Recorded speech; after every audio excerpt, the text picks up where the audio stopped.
నమస్తే. మీ ఎర్రమరెడ్డి తిరుపతి రెడ్డి. తెలంగాణ లోపల అసలు శాంతి భద్రతలు ఉన్నాయా? లేదా? అనేటువంటి అనుమానం రేకెత్తుతా ఉంది.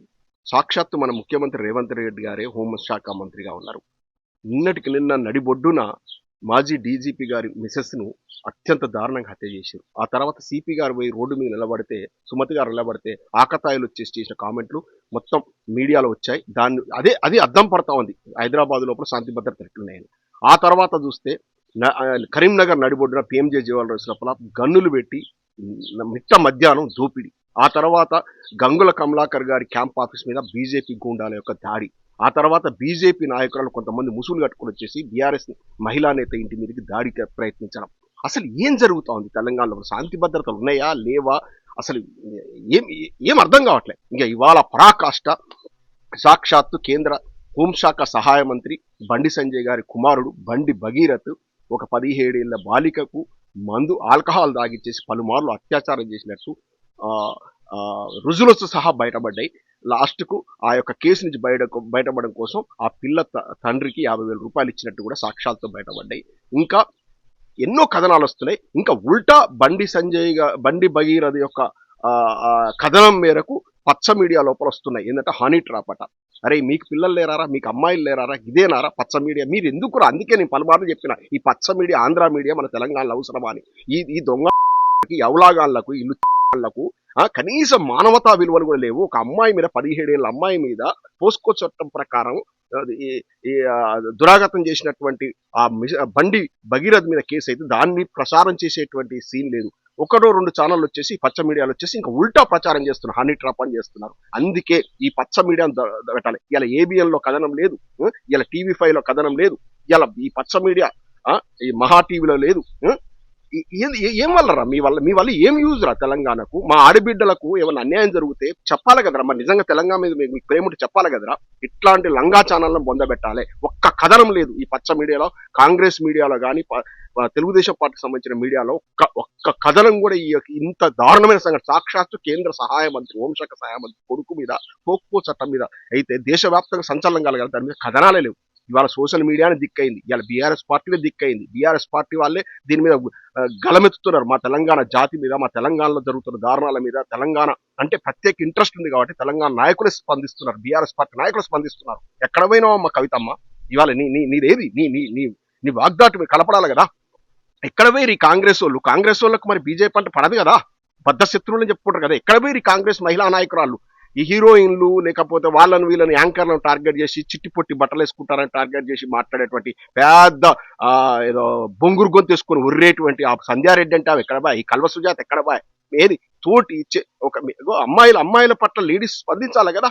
చిన్న 17 ఏళ్ల అమ్మాయి మీద మందు దాగిచ్చేసి, ఆల్కహాల్ దాగిచ్చేసి పలుమార్లు అత్యాచారం చేశాడట ఆ దుర్మార్గుడు. మరి దాని మీద స్పందించాలి కదా. ఇక పొద్దున్న లేస్తే దేశం కోసం, ధర్మం కోసం జై శ్రీరామ్ జై శ్రీరామ్ అంటే పెద్ద పెద్ద బొట్టు పెట్టుకుని నా కొడుకులు ఈ బత్తాయిగాలు స్నానాలు కూడా చేస్తారో లేదు కానీ బొట్లు అయితే పెట్టుకుని వచ్చి జై శ్రీరామ్ అని నిలదీస్తారు. ఎడమైందిరా మీ ధర్మం?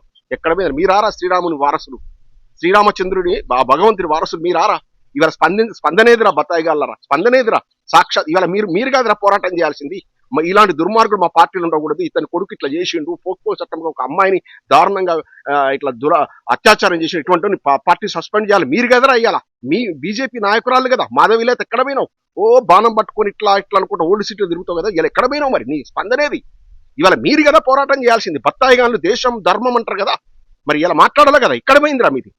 సాక్షాత్తు ముఖ్యమంత్రి గారు పోలీసులకు చెప్తూ ఏమని చెప్పాడంటే, ఎంత పెద్ద ప్రముఖుడిని మీరు పట్టుకుంటే అంత పెద్ద ఎలివేట్ అవుతాం, పోలీసు వ్యవస్థకు అంత ప్రజలకు మంచి మీ నిజాయితీ పట్ల విశ్వాసం పెరుగుతుంది, మీకు పలుకుబడి పెరుగుతుంది చెప్పాడు. ఈ వీడియో చూడండి, ఇప్పుడు మీకోసం వీడియో ప్లే చేస్తున్నాం చూడండి.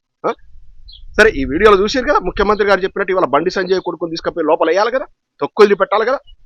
ఏది కేసు పెట్టడానికి ఆ అమ్మాయి వాళ్ళ తల్లి పోలీస్ స్టేషన్ కూర్చొని నేను నరేంద్ర మోడీ గారి మీటింగ్ లో ఇవాళ పోయి నేను ఆత్మహత్య చేసుకుంటే భయపడే రిజిస్టర్ చేశారు. అప్పటిదాకా ఆపారు. ఎందుకంటే రేవంత్ రెడ్డి గారు బండి సంజయ్ రహస్య స్నేహితులు, పొద్దున్న లేస్తే కలిసి తిరుగుతారు. మరి రేవంత్ రెడ్డి గారు సీరియస్ తీసుకోవాలి కదా. బీజేపీ కాంగ్రెస్ అంటే ఉప్పు నిప్పే కదా, వాళ్ళిద్దరు పడదు కదా. రాజకీయంగా నేనేం కక్ష తీసుకోనట్లే, సాక్షాత్తో సహా బయటపడ్డది. ఇటువంటి సందర్భం లోపల కాంగ్రెస్ పార్టీ ప్రభుత్వం స్పందించాలి కదా. వాళ్ళ సొంత పార్టీ నాయకులు అంటే ఏదో తాత్సారం చేసినట్టు. బీజేపీ నాయకుడి మీద కొడుకు మీద వస్తే ఎందుకు స్పందించట్లేదు? ఇది రహస్య కదా. అంటే నిన్న గంగుల కమలాకర్ గారి క్యాంప్ ఆఫీస్ మీద దాడి జరిగితే మేడిపల్లి సత్యం కాంగ్రెస్ ఎమ్మెల్యే ఏం చేసిందంటే, మేము స్వాగతిస్తున్నాం, బీజేపీ కార్యకర్త దాడి చేస్తే కాంగ్రెస్ ఎమ్మెల్యే స్వాగతిస్తూ అన్నాడు. ఇవాళ కాంగ్రెస్ యొక్క గొంతులను ఎందుకు మూగపోయినాయి? ఒక్క కాంగ్రెస్ లీడర్ ఎందుకు మాట్లాడట్లేరు? ఒక్క కాంగ్రెస్ ఉమెన్ లీడర్ ఎందుకు మాట్లాడట్లేరు? ఏడవైరు వీళ్ళంతా. ఇది రహస్య ఒప్పందం కదా. వీళ్ళతోని తెలంగాణ న్యాయం జరుగుతుందా? ఈ కాంగ్రెస్ బీజేపీలతో తెలంగాణ న్యాయం జరుగుతుందా?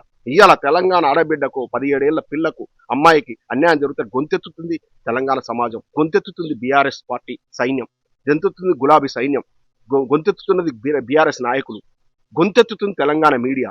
పచ్చ మీడియాతో ఏమైనా ఉపయోగం ఉందో ఇప్పుడైనా మనం విశ్లేషించుకోవాలి. పచ్చ మీడియా వల్ల మనకి ఎలాంటి ఉపయోగం లేదు.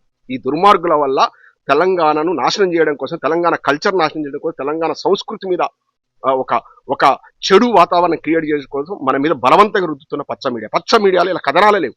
బండి సంజయ్ మీద మరి విమర్శిస్తూ రావాలి కదా. బండి సంజయ్ కొడుకు దురాఘాతాలు బయటపెట్టాలి కదా. ఒక్క కథనం ఉందా ఏబిఎన్లో? ఒక్క కథనం ఉందా TV5లో? ఒక్క కథనం ఉందా మహా టీవీలో, మహా న్యూస్లో? అంటే చూడండి, పచ్చ మీడియా వల్ల మనకి ఏం యూజ్. ఇది ఏమమ్మా ముసుగులు కట్టుకొని పోయి మా బండి సంజయ్ అన్న మాట్లాడతావా అని మా బీఆర్ఎస్ మహిళా నేత ఏంటి వేర్రే బీజేపీ నాయకురాలు కరీంనగర్లో మీ బండి సంజయ్ అన్న కొడుకు అంటే మీ మేనల్లుడు, మీకు వరుసగా మేనల్లుడు అయితే కదా, మీ మేనల్లుడు 17 ఏళ్ల బాలికను మందు దాపిచ్చి దురాఘాతం చేశాడు, అత్యాచారం చేశాడు. అంటే మీకు వరుసగా ఏమవుతుంది? ఆమె కూతురు వరుస అవుతుంది. కూతురు వరుస అయిన అమ్మాయి మీద మీ మేనల్లుడు, మీ బండి సంజయ్ అన్న కొడుకు ఇవాళ దురాఘాతం చేసిండు. మరి ఏడవైరమ్మా ముసుగురాలు? ముసుగులు కట్టుకొని పోయారు కదా మహిళా నేత, తోటి మహిళా నేత ఇంటి మీద దాడి పోయారు కదా. సిగ్గుందా? కరీంనగర్ పార్లమెంట్ నియోజకవర్గ పరిధిలో ఉన్నటువంటి మహిళా మనులందరికీ విజ్ఞప్తి చేస్తున్నా, ఇది మీ నాయకుడు బండి సంజయ్ యొక్క కుటుంబం చేస్తున్న దౌర్జన్యాలు. ఈ బండి సంజయ్ పెంపకం ఎట్టుంది? బండి సంజయ్ కొడుకు ఇటువంటి దారుణాలు చేస్తా ఉన్నాడు. ఈ బండి సంజయ్ కొడుకు ఇంతకుముందు కూడా మహేంద్ర యూనివర్సిటీ లోపల తోటి విద్యార్థులను కడాపడా కొడుతుంటే వీడియోలు బయటకు వచ్చినాయి. ఆనాడు బయటకు వచ్చి పెడబొబ్బ పెట్టిండు. పిల్లగాళ్ళు కొట్టుకుంటారు, దాన్ని ఇంత పెద్ద చేయాలని చెప్పి ఆనాడే దండించుంటే ఆ దుర్మార్గుడు ఇంత దురాఘాతాన్ని బయట పెట్టాడా? ఉత్తరప్రదేశ్లో కూడా పోయి ఎన్నో దారుణాలు చేసినట్టు ఈ బండి భగీరథ్ అంటారు. ఇటువంటి బండి భగీరథ్ అంటూ సొసైటీలో స్వేచ్ఛగా తిరిగిస్తే ఇటువంటివే జరుగుతాయి. ఇంకెన్నున్నాయో వెలుగులో రాని. ఇవాళ వెలుగులోకి వచ్చిన ఈ ఒక్క సంఘటన చూసి మనం ముక్కులో వేలేసుకుంటున్నాం. మహిళా మనులందరూ కరీంనగర్ పార్లమెంట్ పరిధిలో ఉన్నటువంటి ఆడబిడ్డలు ఉన్నటువంటి తల్లిదండ్రులు అంతా కూడా ఇవాళ తీవ్రంగా ఆలోచించాలి. ఎందుకంటే ఏంది, బయటికి పోయిన అమ్మాయి సెక్యూర్డ్గా ఉండాలంటే ఏంది? ఇటువంటి నాయకులను మనం ప్రోత్సహించేది. ఇటువంటి నాయకులు ఇలా దండించాలి కదా. బండి సంజయ్ అంటోడు ఏమాత్మ ఆత్మాభిమానం ఉన్న సిగ్గు శరం ఉంటే రాజీనామా చేయాలి. రాజీనామా చేసేసి కొడుకు విషయం లోపల నిజాయితీగా వ్యవహరించాలి. ఇటువంటి వాళ్ళ వల్ల న్యాయం జరుగుతుంది. ఇటువంటి వల్ల ఇంత పుత్రవాత్సల్యంలో ఉన్నోడు వల్ల మీకు సిస్టమ్కి న్యాయం జరుగుతుందా? ఇటువంటి కేసులు ఇలా రేవంత్ రెడ్డి గారు తీవ్రంగా స్పందించాలి. రేవంత్ రెడ్డి గారు యాక్షన్ తీసుకోవాలి. ఈ రహస్య బంధాలు పక్కన పెట్టండి. ఇలా యాక్షన్ తీసుకోవాలి. తీసుకొని మీ చిత్తశుద్ధిని దాటుకోవాలి. కాంగ్రెస్ వాళ్ళ నోర్లు ఎందుకు మూతపడ్డాయి? ఇవాళ కాంగ్రెస్ వాళ్ళు ఎందుకు స్పందించట్లేరు? బీజేపీ వాళ్ళు ఎందుకు స్పందించారు? బీజేపీ మహిళా నేతలు ఎందుకు స్పందించట్లేరు? పొద్దులేస్తే ధర్మం దేశం అనేటువంటి జై శ్రీరాముడు, జై శ్రీరామ్ రామచంద్రుడు మిమ్మల్ని ఉపేక్షిస్తాడా? ఆ శ్రీకృష్ణ భగవానుడు ఉపేక్షిస్తాడా? భగవంతుడు అనేవాడంటే మిమ్మల్ని ఇలా అమ్మవారిని మొక్కుతా అని బండి సంజయ్ అన్నాడు. ఇలా అమ్మవారే కన్నెర్ర చేశారు. అందుకే ఈ దురాఘాతం బయటకు వచ్చింది. ఇప్పటికైనా ఈ బీజేపీ బత్తాయిగాళ్ళ మాటలు నమ్మొద్దు. ఇది వీళ్ళ వల్ల మనకు ఉపయోగం లేదు. కాంగ్రెస్ సన్నాసులు యాక్షన్ తీసుకోరు. కాంగ్రెస్ బీజేపీ రెండు కుమ్మక్కై పనికిమాల రాజకీయం చేస్తా ఉంది. ఈ సంఘటన మీద నిజాయితీగా విచారణ జరగాలంటే బండి సంజయ్ తక్షణమే రాజీనామా చేయాలి. జై తెలంగాణ.